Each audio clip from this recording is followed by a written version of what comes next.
It's really important that we think about love languages in our relationships with our kids. Like when we're communicating, I love you. If you're saying I love you in a way that isn't actually felt as love by the other person, then it didn't land. And think about it as like if you went to one country and you paid money that was actual money for something, but you paid it in the wrong currency, it wouldn't count. It doesn't matter that it's money. You still couldn't buy the thing you're trying to buy. You need to make sure you're using the currency that works in the country that you're in. And that means sometimes it's on you to do the conversion. Just like we do a conversion when we land in another country, the first thing we do is we convert our money into the money that is accepted in that country. Okay? We don't expect other people to use our money, right? Because we're in their country.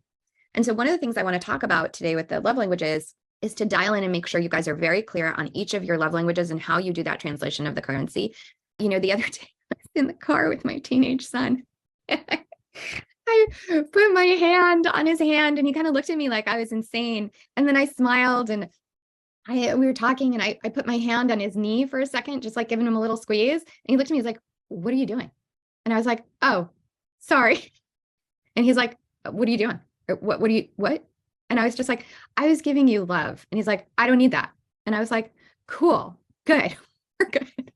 He wasn't mad. He wasn't pissy. That was like an actual full stop, just communication from him of like, that's not how I get that. That's not how we buy that in my country. Right now, I was talking to him this morning and he wanted to show me this new thing on a game. And I was like, cool. And he looked at me and his eyes just lit up and he was like, would you do this with me?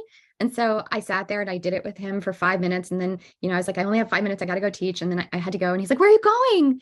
And like, clearly that's his love language. Right. So it's just understanding that like literally a person is built a different way. Right. They have a different value system and hierarchy in their body as to what constitutes love, what feels good.